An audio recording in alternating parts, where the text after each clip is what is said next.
hydrological extremes. It is an interesting piece of paper. I was just sitting and reading that abstract, but I'll not give you the storyline. I'll let Salman to enlighten us with his paper. Have we got Salman in the room?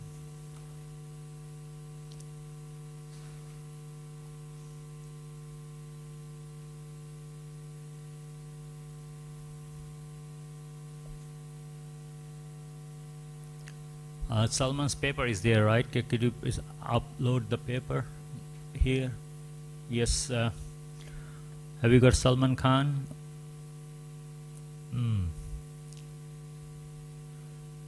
Yes. Only problem is if I move to another one, then someone might like to come to listen to that and come at 9:37. Will miss it that we have done it in advance. So that is a bit of issue there. Yeah. I do not know Salman in face to face. Does anyone know how, what, or is he over here or?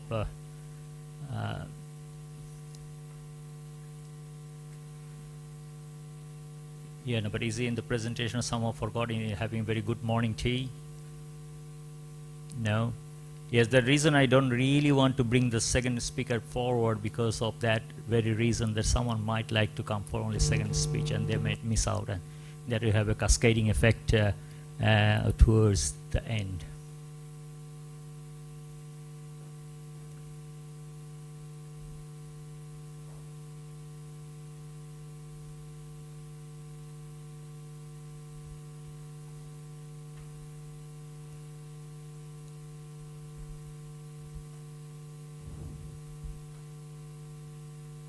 Any news, Anil?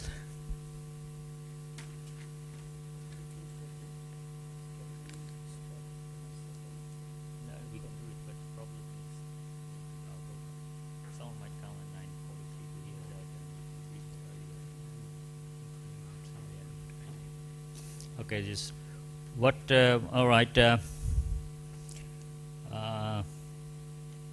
There's a bit of dilemma there, isn't it? We need a risk-based decision-making system here to work to give me a decision. Actually, what way to do it? There is a pros and cons on the both decision. Actually, one is obviously to optimize the time and ask the second speaker to come and take over. But that way, someone might be coming for the second speech only.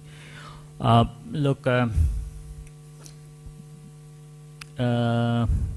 All right, so while we are waiting for Salman, let me concentrate on the second attraction of this morning is by Sophie van der Heijden. I'm not sure whether I'm pronouncing it right. Obviously, I don't speak German. The topic is After the Flood, Lesson Learned to Ensure Water Security of Critical Health Infrastructure. I do not know, Sophie, whether you are okay to go early or you set up your friends to come at 9:37. You're fine with it? Okay, look, Sophie, as I said, after probably 8 minutes, we'll get a little nudge so you know that you're on. Yeah. Okay, so I give you Sophie, where Sophie is from United Nations University, Germany.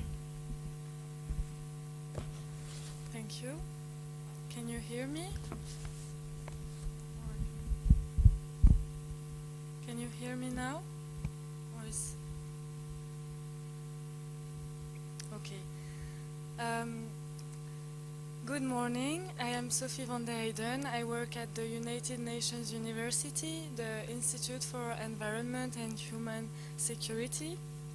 I work on the No Water project, which is a project that focuses on healthcare facilities and how can they better prepare to face water outages in Germany. I would like to thank the organizers because this is why the presentation can today happen. So,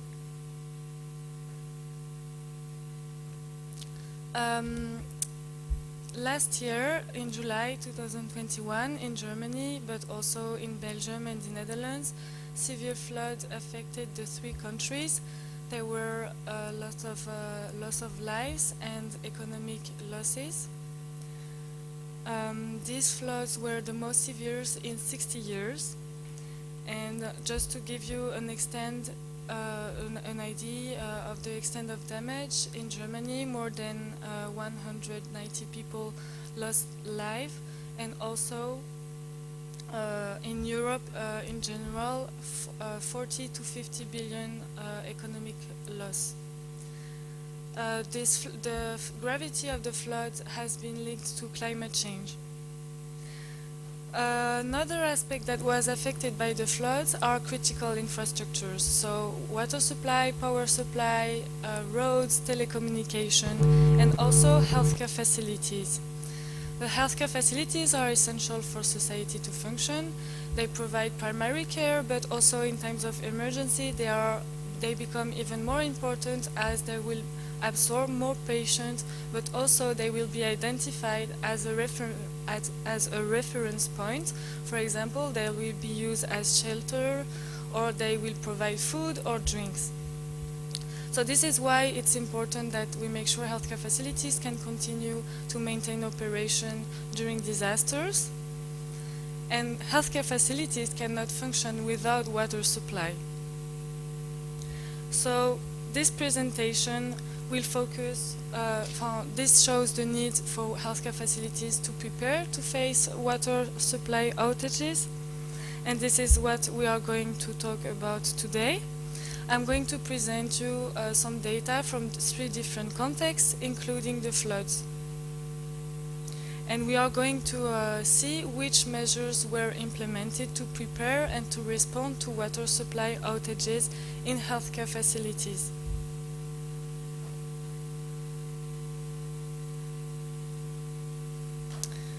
The data I'm going to present you today is extracted from 2 methods that we apply in the No Water project. The first method, the semi-structured interviews, and the second method, the systematic literature reviews. Both methods has been applied with healthcare facilities from small size to larger hospitals. The semi-structured as you can see, the semi-structured interview used a purposive sampling approach. So we selected experts in healthcare facilities that were familiar with the water supply issue. And why do we have here 3 different contexts in those semi-structured interview? Because the No Water project started before the flood occurred. So we started by conducting interview with experts in Germany and in healthcare facilities, but we also wanted to have some interview with healthcare facilities abroad to see if there were some measures from which we could learn for the German hospitals. But then the flood occurred, and this was a concrete case study that we also had to take into account. And sorry? Okay. So I will be more brief. Then we have a systematic literature review. This we published a paper about it, so we conducted a systematic literature review to see what are the preparedness and response measures that exist today in the scientific literature. We used the PRISMA approach. We identified that many studies and selected 39, and those studies were over 18 countries. So today I'm only going to tell you about the preparedness and the response measures that we extract from those data sets. Here you have a big picture, a list of the measures that we could find in each data set. And if you look at the legend, you have a specific color for each context that I already mentioned. Just to give you an overview, this is the more the measures are on the right, the more complex and difficult or price the measures are to implement. What is interesting to see is that where we found the most common measures, these measures are the easier to implement. For example, to store a bottle of water, this is something that is not too costly, and this is something that is made overall. But what I want to, what is really interesting is when we look at the measures that are more costly and more effective, but which also requires more investment, then these measures we only found in the international context. We didn't find them in Germany. So here we have an example of how we can learn from this, how Germany can learn from the international context. And here I would like to give you an example. In Japan, they have a legal, some hospitals have a legal obligation to be referenced in times of disaster, and this is why they will, regarding water supply, they will have to have wells and water tank inside their hospital and to prepare for water supply outages. And there is a legal obligation for this. So this could be a measure that is interesting to consider in Germany and in the healthcare facilities that were affected by the floods, but that weren't prepared for water supply outages. Now on the response measures. This is the list of the response measures we found from the different data sets. And you can see the presentation is similar. I will immediately move to a key message because we are running out of time. Here I wanted to emphasize that again the measures that last in time, such as water supply treatment unit or wastewater treatment units, these are measures that takes more time to implement, and these are measures that are implemented by external actors to healthcare facilities. So here my key message would be coordination and collaboration between actors is important, and not only the technical engineering measures that we saw in the preparedness, but also the organizational aspects of the response. Here I would like to give you an example from the floods to see that we can also learn from the flood, and so that we can learn from each context. During the floods, what was interesting to see is the response they implemented to manage the wastewater of healthcare facilities. Indeed, in the systematic literature review that we conducted, there is really little on wastewater management in times of emergency for healthcare facilities. But during the floods, the emergency response services implemented wastewater management. So they collected the water and then they transported it away to treat it away. This to avoid the water from healthcare facilities to go back into the river.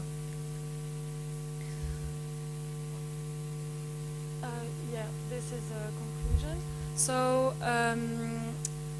the key messages I would like to share with you today are that water in sufficient quantity and quality is crucial to maintain operations in healthcare facilities. This I would like to emphasize because in Germany, hospitals have a legal obligation to prepare for power supply outages, but there is no obligation to prepare for water supply outages. Then there is a need for a better and more holistic preparedness, so taking into consideration both organizational and technical aspects. And then, as I showed, Germany can learn from the international context, but there are also key elements that we can learn from the floods that happened last year. So I would be really happy to answer to your questions, but I also have a question for you. We have conducted this systematic literature review, and we only have 18 countries that appear in this systematic literature review. So if you are aware of how healthcare facilities prepare for water supply outages in your country, please reach out to me. This would be really interesting to know, because in the scientific literature, again, the data is limited, particularly regarding wastewater management. Thank you.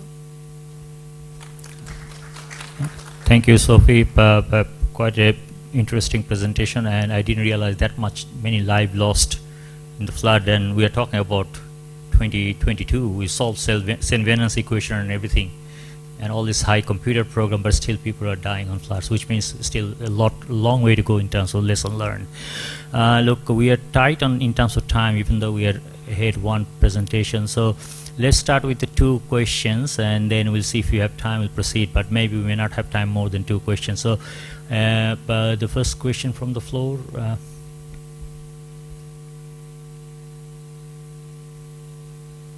Yes. Good morning. I'm Tiaza Santos. I'm from TU Dresden.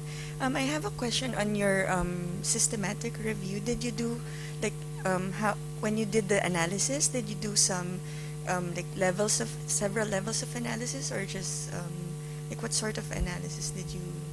Okay, now let's have the second question. It may be related, so answer the two questions together. Yeah. Any other second question? Okay, please go ahead with that. So after selecting the papers, I do not talk about the selection process. This is the Prisma method, and we had predefined criteria which we followed to select the papers.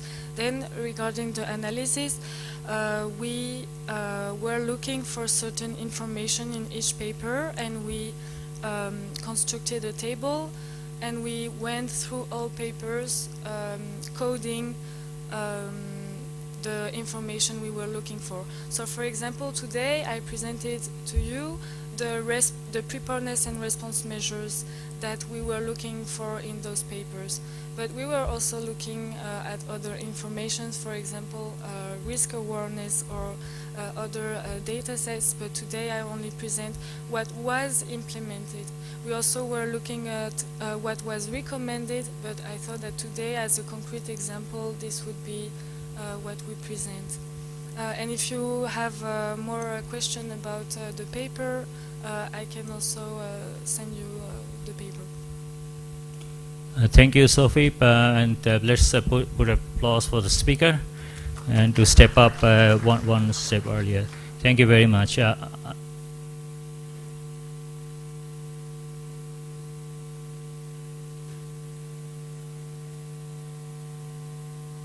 Sorry. Okay, now our next speaker would be, unless we got Salman Khan here. No. Okay, let's move on. So we are moving one step. Just we shifted everything one earlier, which only. My apology that someone might come walking in a slot later to listen to his speech that might have missed. But let's move on. Next topic is by Vishnu Prasad Pandey from Institute of Engineering in Nepal. We'll be listening about reservoir operation rules as an adaptation strategy for climate change and water energy nexus gains. So we'll hear about a case study on Tamor storage project in Nepal. Dr. Vishnu Prasad Pandey. Thank you, sir. Thank you, Mr. Chair. Good morning, everyone. Just again reminding about it's 10 minutes, and when the 5 minutes has passed, another 5 minutes later, you'll see one volunteer will show you a card, and when I come in and sitting here, that means you're very close. Thank you. Today I will be talking about how we developed reservoir operation rule and how did we estimate energy under different kind of rules with the case of storage project in Nepal. If we talk about this, Nepal still has only one storage project. Actually, there are three in cascade, but in terms of reservoir, only one reservoir project is in operation for a long time. That was the Kulekhani by name. It was started in 1976 or 7 and completed in early 1980s. So, but the energy security is a key challenge across the globe, and Nepal is not an exception. And hydropower, especially in the country like Nepal, which has a lot of potential for hydropower, can help for addressing this water energy insecurity issue. And of course, like we discussed in the morning also, the large storage gap shown by Claudia, storage hydropower energy projects can help a lot in addressing this kind of challenges. The storage project I talk about, Nepal has the storage capacity of only 60 megawatt for the first one. With the cascading, it has 106 megawatt. That is really a battery for stabilizing our grid system. But the question is, how do we operate in an optimized way, especially in the context that we are planning many storage projects in Nepal. In the next maybe 10, 20 or 50 years, we are expecting to have a lot. So if we have some ideas about developing an operating rule curve in a more optimal way, that gives a great insight for optimizing our production. Therefore, it requires identifying appropriate operating rules and policies. Climate change, like the theme of the conference, can alter the water availability, and therefore it can alter the energy production as well.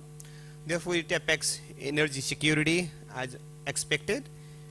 And also the good, therefore the goal of this study is to optimize the suitable rule curve for harnessing the water, energy, and also ecosystem aspects, means considering the environmental flows requirement in the downstream. So what could be the rule curve and how much energy it can produce, considering under different scenarios of the rule curve.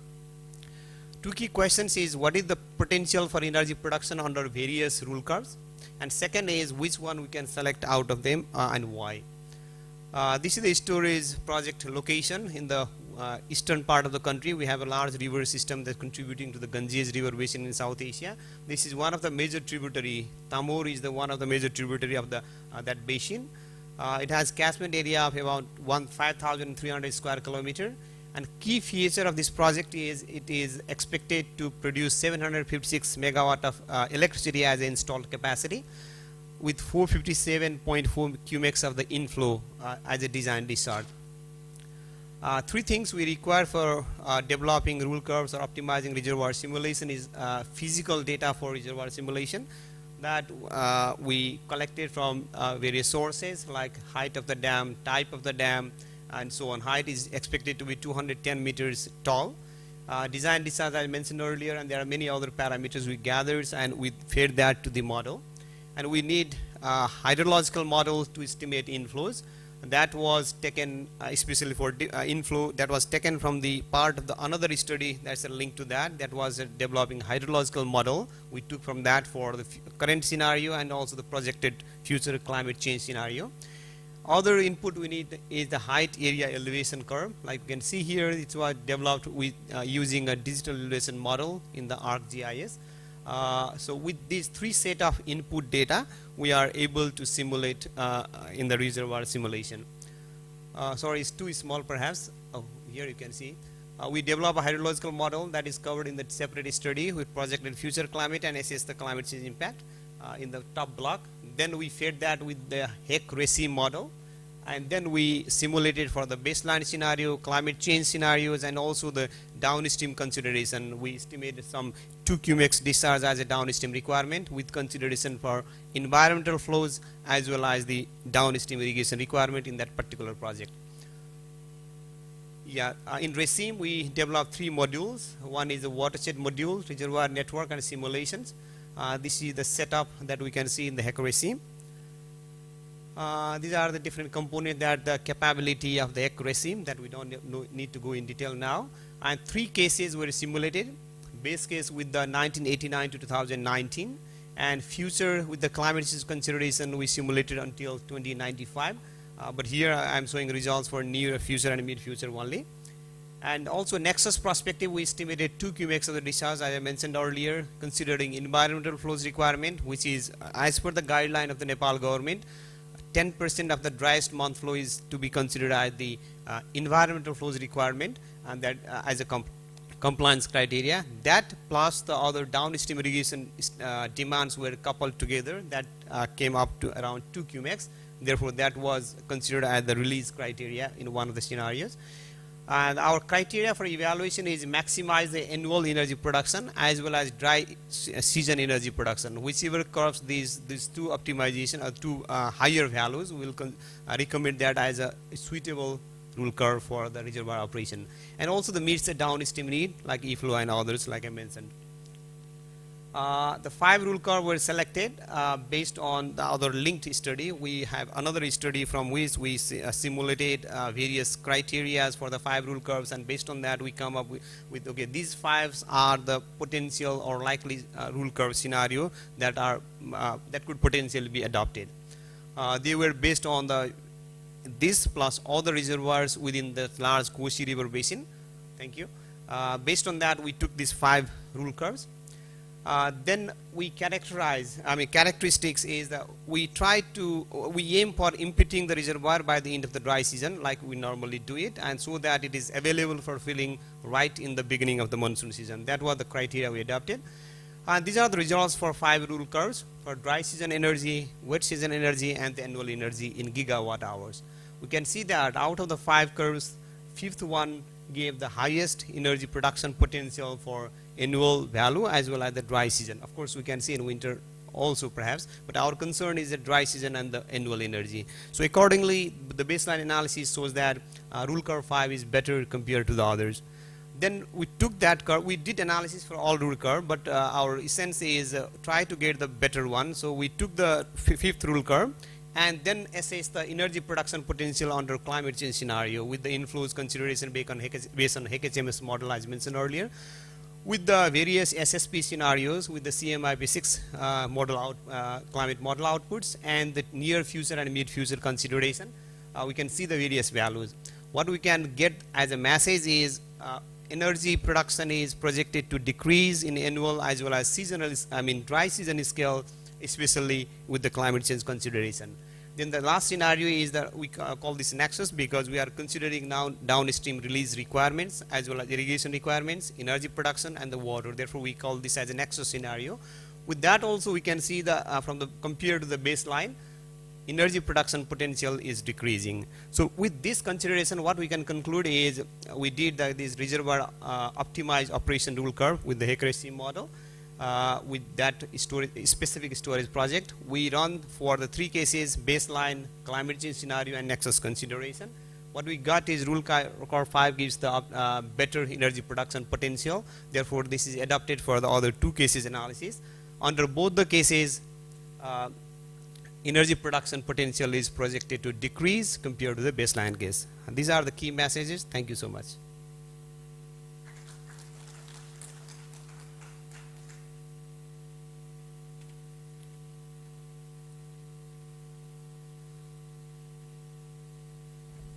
Thank you, Dr. Pandey.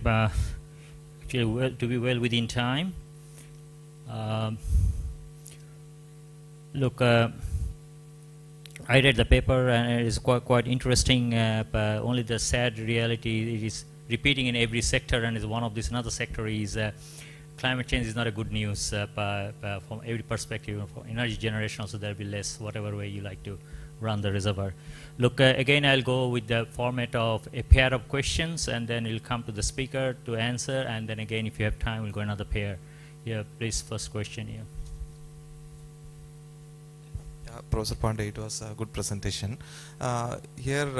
Suppose you suggested only one rule curve, but in future, any of the rule curve can serve better. So why don't you just explore all the rule curve and see how the things are changing, because future is uncertain and the climate change. And the second question. Okay, in that case, please go ahead. Yeah. Okay, thank you. It's a really nice suggestion. I forgot to mention this is an ongoing study. We are still exploring other aspects, and this is really a good suggestion to consider. Really well appreciated. We got time for one more question. If not, look, thank you very much for your presentation, and thank you to agree to come one slot ahead. Maybe some of your friends might have missed out, but they can always find out this. Thank you very much. Yep. Look, our next presentation, we are going to. Yeah. Our next presentation will be.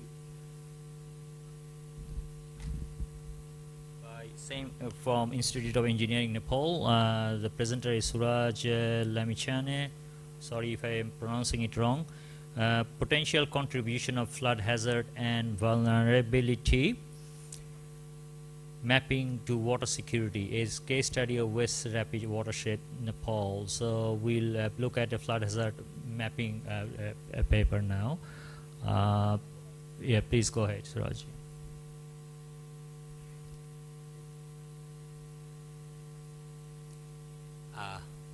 Thank you. I'm Suraj Lamichane. My presentation is potential contributions of flood hazard and vulnerability mapping to water security, a case of West Rapti watershed. In the water security, the resilience of water disaster is the one of the key component, which is already mentioned in the ADB report as well as Babel 2020 paper. And the flood is the key water-induced disaster hazard.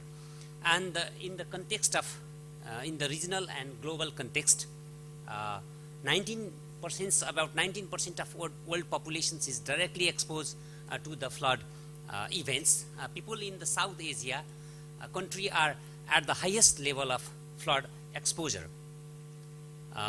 In our study, basically highlights the potential flood hazard distributions and associated losses with the case of the watershed in the western Nepal Rapti River Basin. In the context of Nepal, Nepal is ranked in the second highest country, flood country in the South Asia. The frequent flooding are accelerated due to rapid urbanizations, land use, land cover change, and the climate change through increase the intensity of monsoon precipitation. Some study was conducted in the context of flood hazard as a causing of flood inundation area, loss of life, lifeline damage, flood forecasting, early warning system. Some studies also conducted to address the agricultural vulnerability and the losses in the floodplain area, Nepal. A majority of lowland, which is the agricultural land, are prone in the flood and significantly affected to every year flooding during the monsoon. And this agricultural area, Nepal has a major crop is paddy or rice. When it's cropping, harvesting, sowing and harvesting period, the artificial inundation is required. And during this period, their unwanted precipitation or large precipitations will be may be occurred in the monsoon period, and the water level is rise in the field. So excess of ponding damage the crop yield. And so our aim to study the development of potential hazard distributions and associated losses in the river floodplain. And this is the catchment area of the and the study area of the basin. And we generate one sequential framework. First of all, we generate a Q flood discharge from the hydrological analysis or the historical time series analysis. After that, we set a model, hydraulic model HACRAS 2D, and after that we calibrate some model parameters, and then after on we generate a flood hazard map and flood damage function and quantify the loss and damage. It is the ongoing projects. So when I submit my paper, in that time I am completed in the some works, and after that I am doing some works which I have to show. This is the methodological framework of my study, and the flood hazard after the completion of flood hazard modeling, and the flood hazard map is produced based on the various depth which is taken from the previous studies. Similarly, for the vulnerability assessment, flood damage functions was constructed. It is the empirical method, and the data is taken from the questionnaire survey in the field level. And the FDF, flood damage functions of the paddy depends upon the stage of growth, because the productions will be decreased based on the depth of inundation as well as the duration of inundation. So from the questionnaire survey, we conclude that the 0.4 to 0.5 meter depth of inundation within the 3 or 4 days maybe damage the minimum losses. And if the inundation is greater than 3 weeks, then the crop is completely damaged. And so such type of study is also concluded, such type of data will be concluded by the Wynn et al. And the Shrestha et al. 2021. In the final stage or harvesting stage, the loss is maybe minimum, because it is the end of the monsoon period. So in that time, the rainfall is not occurred in that area. So this is the outputs from the analysis. We take a Gumbel distributions for the hydrological analysis, and after that we run the hydraulic model, a HACRAS model, and from the model output we generate 58,000 hectare land will be inundated after the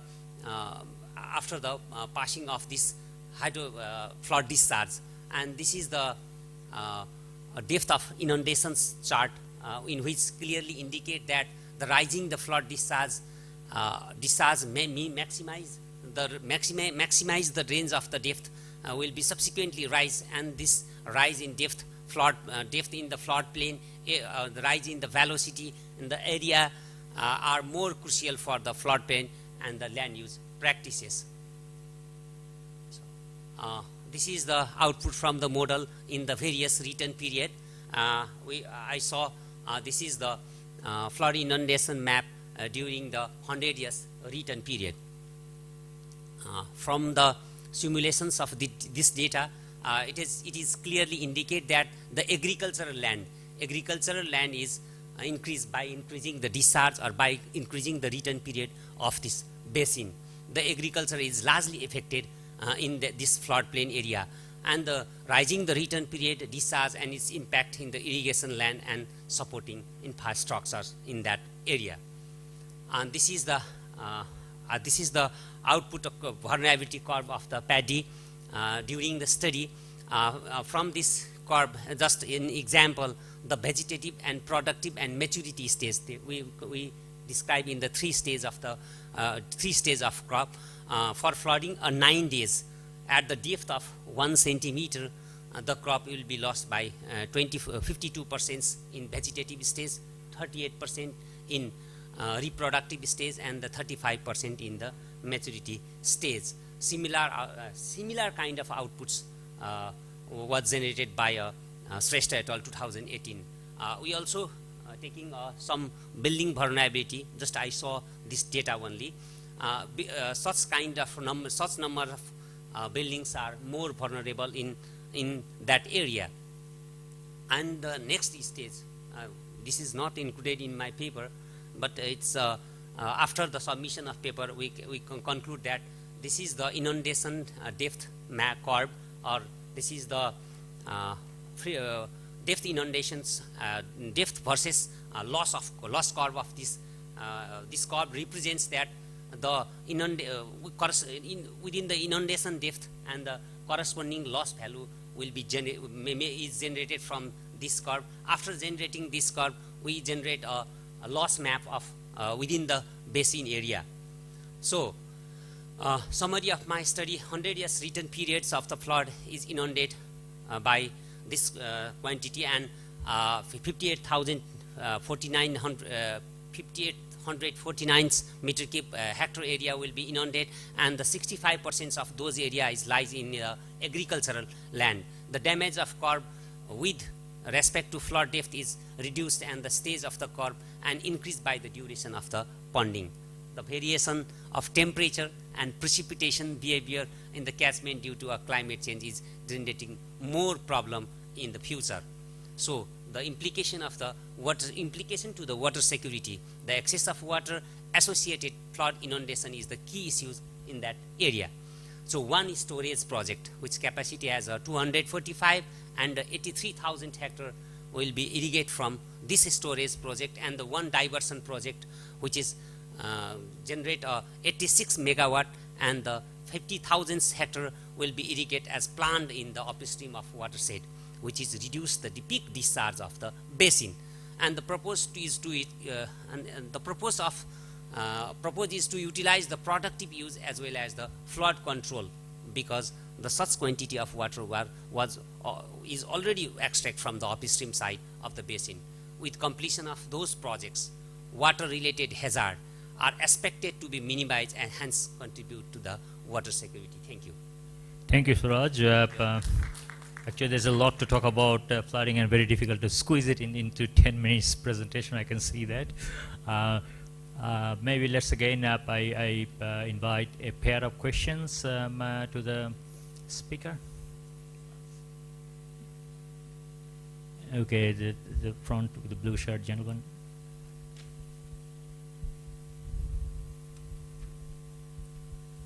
Thank you for the presentation. My name is Nok. I'm from Vietnam. I'm working at the International University. I'm very interested with your project because I did a project similar with you for the Mekong deltas. I have the one confusing is about the modelings. Did you consider is about the rainfall that contribute to the flood hazards, right? And the other question is related to the damage to the buildings. I have seen the curve. That the data seem to be scattering, not the focus on the curve. So do you have any corrections in the futures? Okay, thank you. Okay, let's find out is there any other second question, so we can add the answer. Look, yes, please, Suraj. Yeah. I think in the hair crash model, we have a two scenario. One is hydrograph scenario, and the other is rain-on-grid scenario. In the rain-on-grid scenario, we put the rainfall data within the basin, but there is some little bit problem due to the small inundation. Small packet will be formed within the basin. So in my study, I only incorporate up to this presentation, but I already run the rain-on-grid also. Up to these presentations, I just show the hydrograph methods or the river flow methods. So it is not incorporated in such type of your issues. But I have already done this rain-on-grid process as well. Thank you very much. Let's clap our hand for excellent presentation from Suraj. Let's move on to the second last presentation, because our first presentation will be last. So the second last presentation by Ngoc Pham from Ho Chi Minh International University, Vietnam. The topic of the presentation: assessing the risk of river bank erosion under the context of climate change for Ho Chi Minh City, Vietnam. And I can rest assure you, it is not only problem in Ho Chi Minh, it's probably problem worldwide. Even where I am from, Australia and Sydney also, similar sort of river bank erosion is an issue now. Yes, let's hear from Associate Professor Ngoc Pham. Okay, thank you. Problem. Okay, good morning, everyone. My name is Ngoc. I'm behalf on our research team to present about the project that is funded by the Ho Chi Minh City government. The title of the topic is assessing the risk of the river bank erosions under climate change context for the city.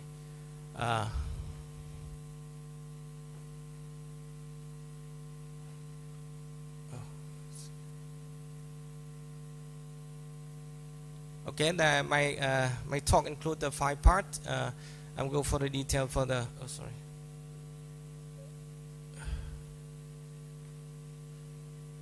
Okay, I would like to introduce about my case study. This is the Ho Chi Minh City. You can see here the Ho Chi Minh City that is located in the lower Dong Nai River Basin. That is characterized by a very dense river network with more than 900 kilometers river with navigation to carry more than 145 million tons of goods per year.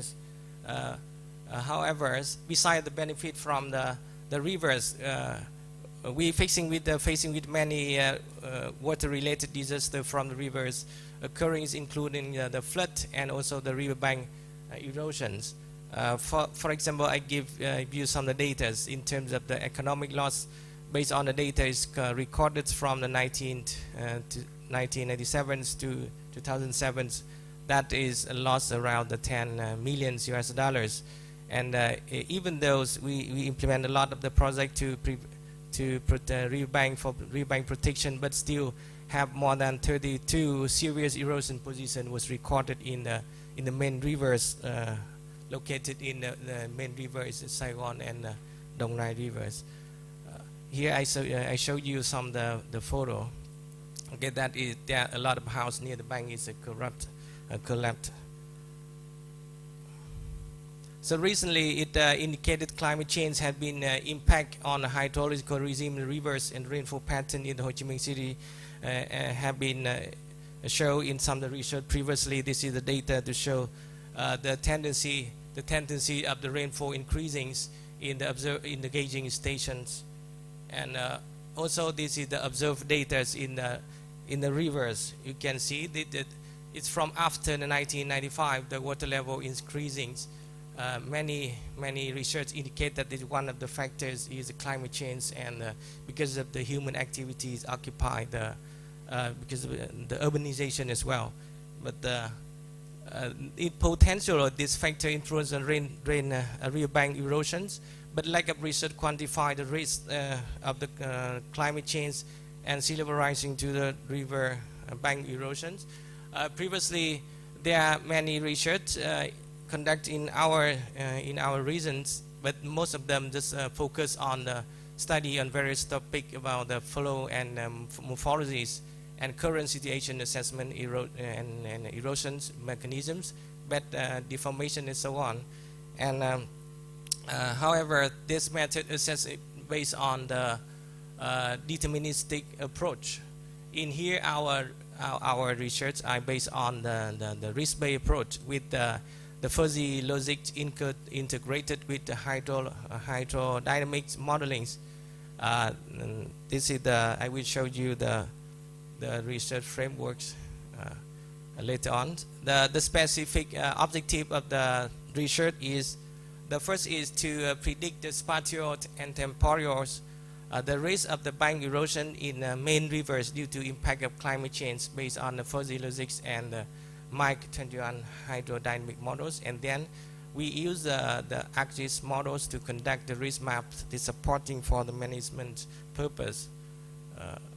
This is the focus. Our just focus on the main river basin, that river only. This is the Saigon rivers and the Dong Nai rivers. This is the methodology. This is the research framework. In order to collect the data, we implement the field surveys and the measures in the field, and after getting the data from the primary and secondary data, we assess the current situations, and this is some data is have to find out the location magnitude of erosions, and also water level discharge and the TSS for the boundary condition, and the questionnaire to the local communities. All of this kind of information we will use later on for the modelings. The first is the models will be conducted by the MIPE models. We use the NAM models and also HD models, that is the hydrodynamics and the sediment transport as well.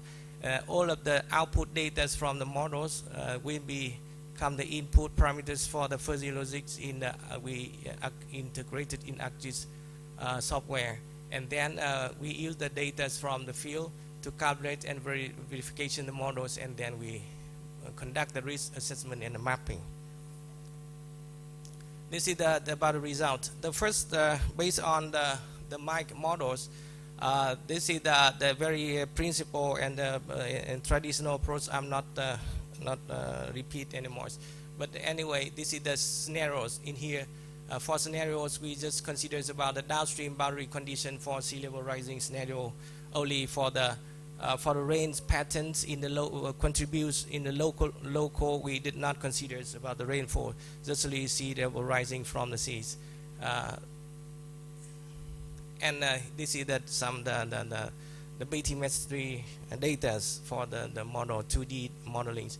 This is the boundary from the sea, and this is the upstream boundaries from the rivers in here. And this is the data with the calibration for the hydrodynamic model, that is show the good agreement between the simulated data and also the calibrated. This is the red color is the observed data, and the blue color that is simulated data, that is show very good agreements, so we can use for prediction in the future scenarios. Okay, this is a scenario for predictions. For the baseline conditions, we simulate the situation with the current data in the 2013. For scenario in the futures, we just consider about the sea level rising predicted. The scenario is stated by the governments, published already on the website. If you can assess in the English, it's okay. We predict until 2030 to 32 and 30 and 50 and 70 and here. And in order to compare with the assumption scenario, because in upstream of our city we have the two big reservoirs. In upstream we assume with the release flood with the disaster corresponding to probability of flood in the 5% and the 1% release flood. This is the for interesting the result for hydrodynamic part is in comparison between the condition. You can hear that lower discharge, higher water level tendency, erosion is reduced. It's very strange for us. Before I implement the project, we predict, we guess the erosion may be higher risk, but in fact, in general, it seems to be reduced because of more than erosion depositions. But however, the flood release in upstream in reservoir cause serious change in hydrodynamic situation. The velocity is higher. So that, this is for the risk models.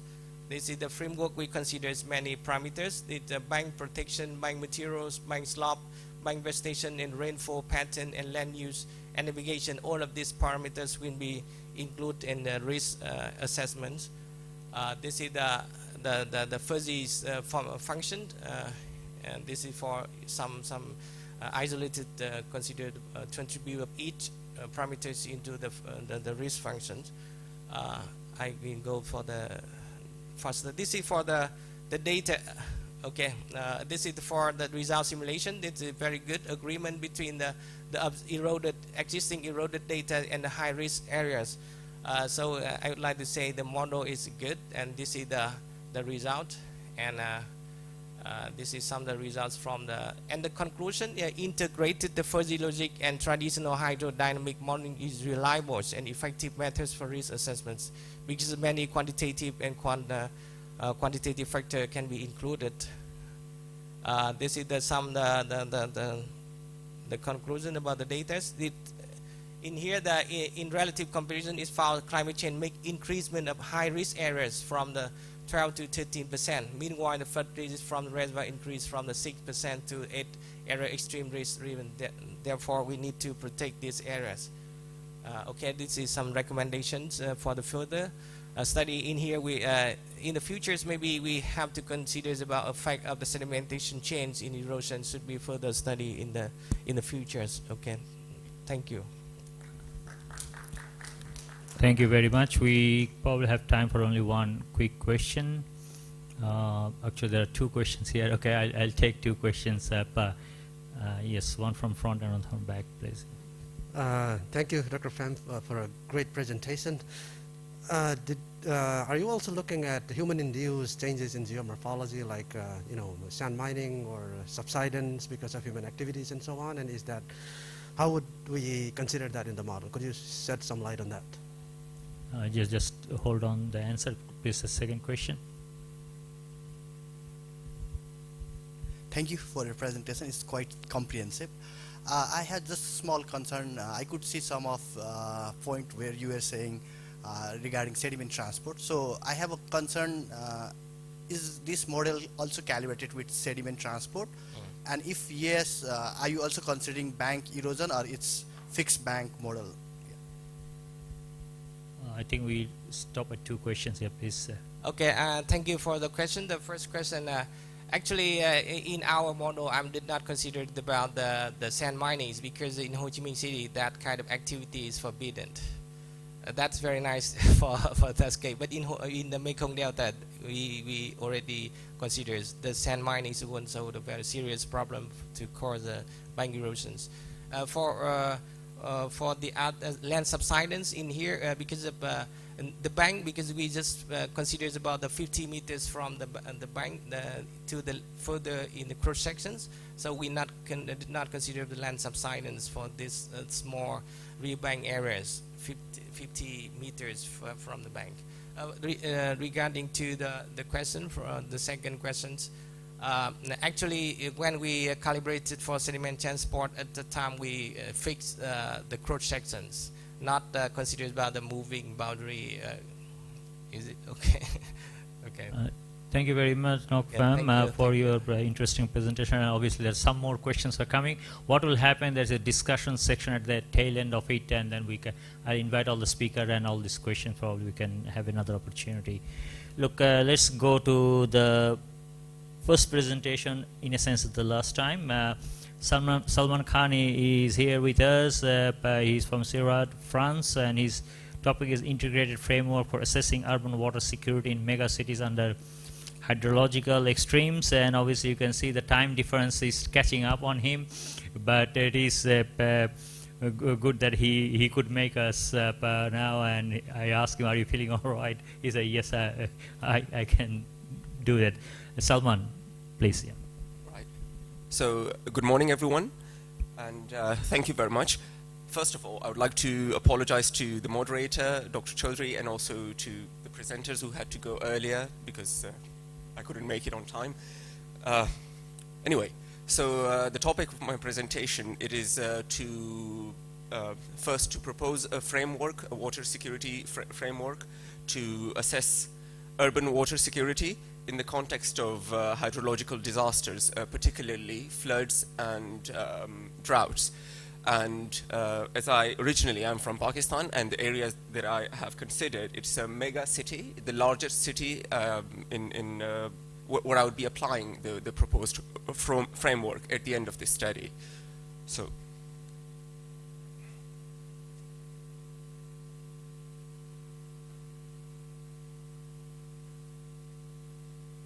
all right. So for the background, I'll try not to mention the recent floods that happened in Pakistan because it has already been mentioned in the presentations that we were listening to yesterday, and I'll also not try to talk about the devastating flood that happened in 2010. So yet we will be considering the hydrological disasters that are impacting our urban water security. So what we have seen so far, as partly due to climate change, partly due to the excessive population growth and urbanization, as impermeable surfaces are increasing and the infiltration rates are decreasing, we are seeing an upsurge in flash floods. And at the same time, as due to climate change, some areas are becoming drier, and the rest of the areas are becoming more humid. So this is having an impact on our water security issues. Now, among the mega cities, they have been encountering environmental challenges, as I mentioned, due to urbanization and also due to population growth. And among the 480 cities that were studied previously, 27% are predicted to be water insecure in the next 30 years.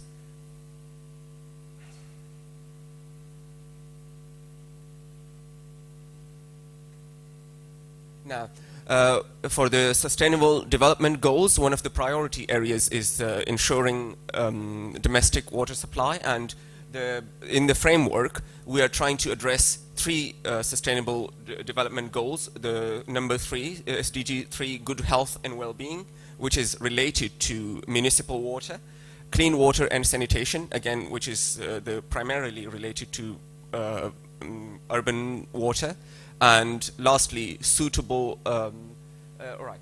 So, Pakistan, a developing nation that has 200 million inhabitants, loses more than 3% of its GDP due to poor sanitation. Now, water security, it's a relatively new concept. It has been used on regional scales, national scales, and also on a city scale. So it combines water resource availability, equitable access, environmental sustainability, and safety from hydrological disasters.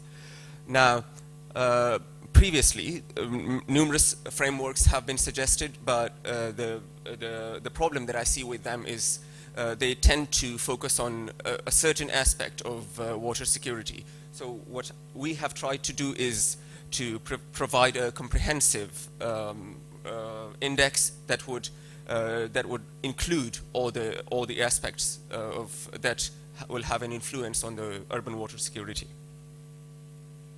Now we are following the DPSIR framework, drivers, pressures, state impacts, and responses, to define different dimensions, and then each dimension has different indicators, and each indicator will be represented by numerous variables. And we try to cover as much of the pressures, the state, and the impacts that will influence, that will have an effect on the urban water security. Now, this is the first dimension. The first dimension, they're considered equal. So this is just the first dimension is water supply, and water supply is represented by 3 indicators: water availability, water access, and water quality. And then each indicator is represented by 2 or more variables. Now, the first variable, we try to measure fresh water availability. So in this case, we'll be taking the fresh water availability per capita for the entire country. And the imported water, this is the water that is not within the geographical area of the area that we're considering, in this case, our city.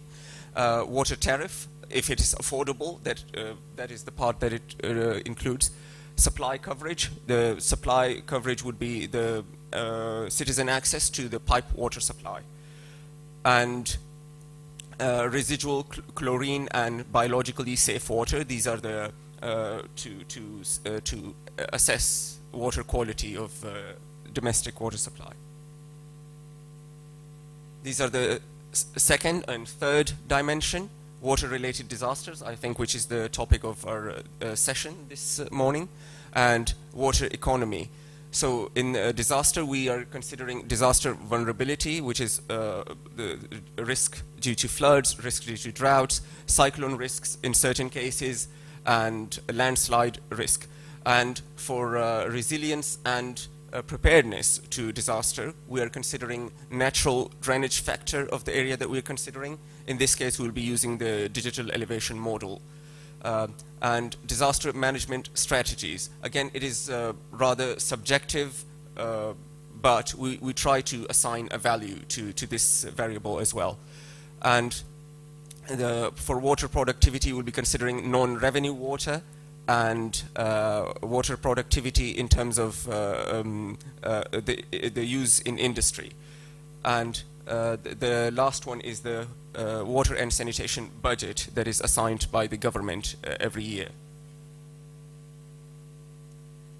Now, this is the water environment, and we are water environment dimension. We're considering the state of surface water as well as the state of groundwater. And for surface water, we are considering sewage treatment, or what percentage of sewage is treated before its disposal, as a variable. And the water quality factor, which is defined by, in this case, would be defined by the presence of pathogens in the surface water. And heavy metal factors, which is obvious. Groundwater recharge factor, here we're using the percentage, not percentage, but the square meters of green spaces in the city per capita. And the groundwater quality factor, which is the, we're considering heavy metals in this case. These are the last 2, water governance and sanitation and hygiene dimensions. For water governance, we are considering the overall management of the KWSB, Karachi Water Supply and Sanitation Bureau. This is done through a questionnaire, and the citizen support, these are also done through questionnaires. These variables are measured through surveys and questionnaires. And sanitation and hygiene is access to sanitation facilities. All right, okay, so I'll try to be quick, we'll just, okay. Okay, so this is, as I mentioned, the study area. It's a coastal city and the largest city in the region. And I have tried to show the sources of domestic industrial water that come to the city. Now, after applying the framework, what we have observed that this can we hope that this can be a holistic view of the urban water security, and Karachi performs very poorly in terms of water quantity and quality. Less than 12% of the wastewater that is generated is treated before its disposal, and a significant portion of domestic water is, and when I say significant, more than 80% in this case, is contaminated with E. coli and coliform and heavy metals. Now, another aspect that performs very poorly is the non-revenue water. So only 25% of the connections are metered. It does not mean that only 25% revenue is generated. It means that the rest of them, they are billed according to the surface area of their house rather than the amount of water they use. And in terms of productivity, the expenses that are done are significantly higher than the revenue the KWSB generates. And most of the area lies within high to very high vulnerability to frequent floods, and at the same time moderately to highly high drought hazard in certain areas of the city. And the areas that perform well relatively, that I have not included, there are water tariff, which is quite affordable, and supply coverage, which is more than 90%, and water consumption, which is nearly 110 liters per capita. So, leave it here. Yes. Yeah. Thank you. Thank you very much, Salman. Good to see that you made it, and it's a fascinating presentation to listen about actually comprehensive urban water security framework. Many water security I've seen is always a part of the picture, but I can see a total picture in your presentation. Look, again, for the sake of time, maybe let's go with a pair of questions first and see how much time we got. Any question to Salman? Look, what I will do, we'll have another chance of questions, so I'll invite now to all the speakers with me on the stage, and then we'll have a final crack at question and discussions. Please, Salman, Sophie, Vishnu, Suraj, and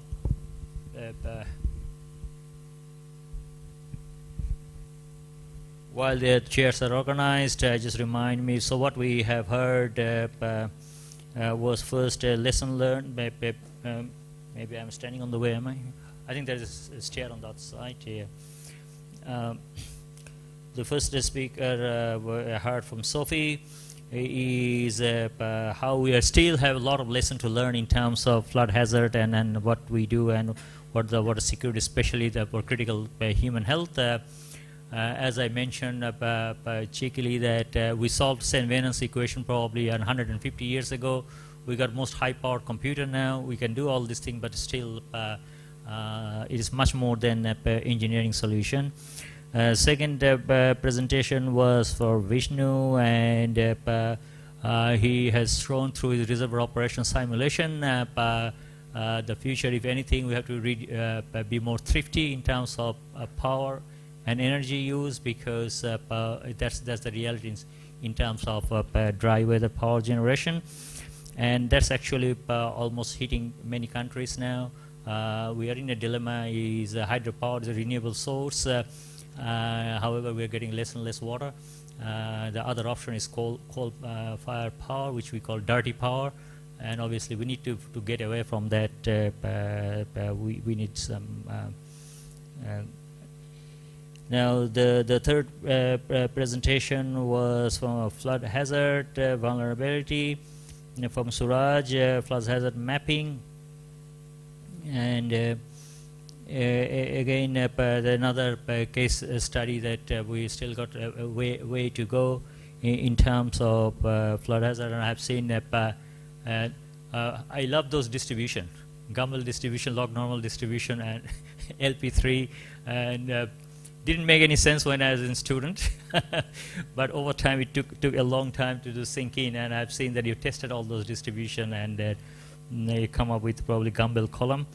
There, the second last was from Nok Pham in terms of riverbank erosion and context of climate change, and it was really interesting to see that you have used fuzzy logic to that. I've seen the use of fuzzy logic in terms of rainfall runoff, pattern recognition, and climate type thing, but this is the first time. Obviously, my knowledge is not up to date, maybe, but at least from my perspective, I was quite thrilled to see that you have used that, and then at least then we can claim that it's not only statisticians who understand those fuzzy terms, if I use the word. And the last from Salman, as I already said, that the comprehensive urban water security framework. Look, with that introduction, I knew a number of you had a lot of questions, and my apology, I didn't actually allow that, but now it is time for you to throw the questions to the speakers in general or to specific speaker. Yes, please go ahead.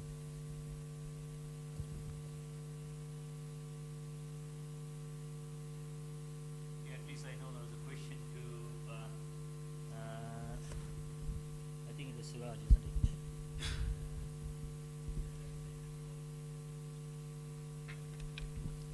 Yeah, good morning altogether. So my name is Jürgen Stamm from Technical University of Dresden, Germany. I have a question to Dr. Nok Pham from Hanoi, from Ho Chi Minh International University. You said yourself were surprised that sea level rise has no effect, or maybe even a positive effect concerning bank erosion. And so I can agree to you, and I also very surprised, and I think that maybe you didn't take into account a very important physical effect. That means, and the physical effect is an increase of salt concentration, and due to the increase of salt concentration, you have different shapes and sizes of air in the water. And this affects physically the bank erosion. Did you take this into account? The physical process of material erosion due to wave and so on. Actually, in the because as I mentioned, the one limited of climate change forecasting, we just focus on the hydrological regimes. Because of sea level rising, the water level it's higher. When we integrated in physiologics, we assume the other factor physical parameters like the riverbank parameters, and the other is constant, is the same. It's not effective. That is maybe the one is caused that result.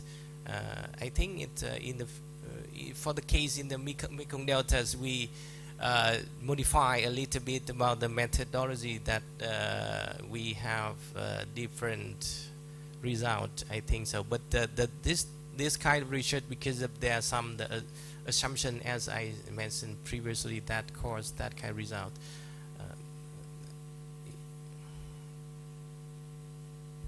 Yes.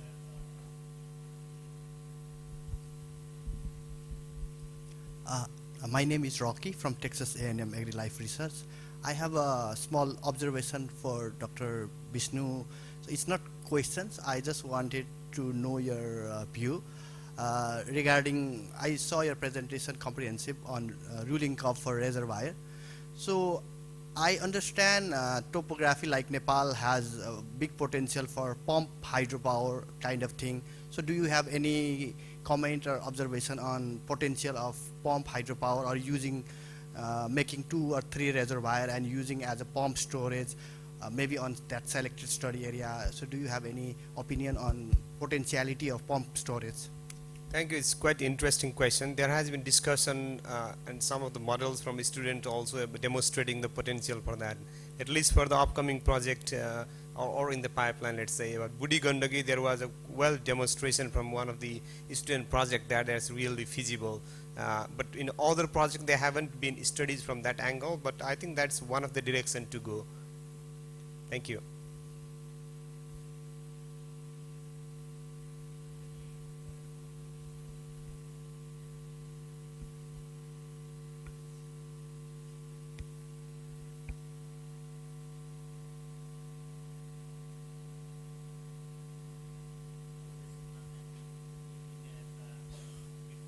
Health sectors. Have you done some mapping or observation on critical utilities and infrastructure in terms of flooding? Like hospital needs to run, right? You can't take all the patients away from if it is inundated. Then like fire stations need to be accessible if the roads are closed, and then you can't go and get the fire truck out. Those sorts of things. Is there any constraint there, or what you are looking at, what you're finding there? Are they in the right place, or they're on the wrong place with the wrong elevation?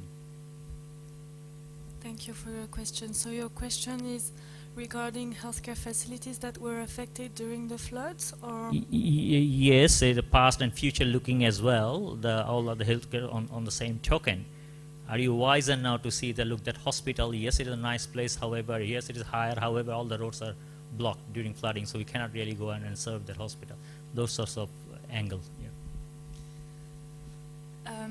The floods that affected the two regions, so North Rhine-Westphalia and Rhineland-Palatinate in Germany, they had an extent that wasn't foreseen by any forecast and by any flood mapping, because the soil were already saturated with water, but also the slope of the geographical territory, several characteristics indicate that it was not imaginable what could happen with those floods, and all healthcare facilities were surprised. So all the roads were indeed affected, and there were some evacuation that were conducted with helicopters, but there were no mappings we didn't map who evacuated or when. I don't know if this was the question exactly.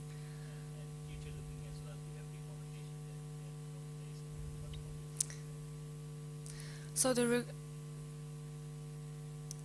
the recommendations for the future, we don't have any recommendation about if they should be relocated or not, but for example, the power supply, they were all in the basement. This is something that is recommended to change and to be put at an upper level. But again, the extent to which the floods affected healthcare facilities was something that was not seen before.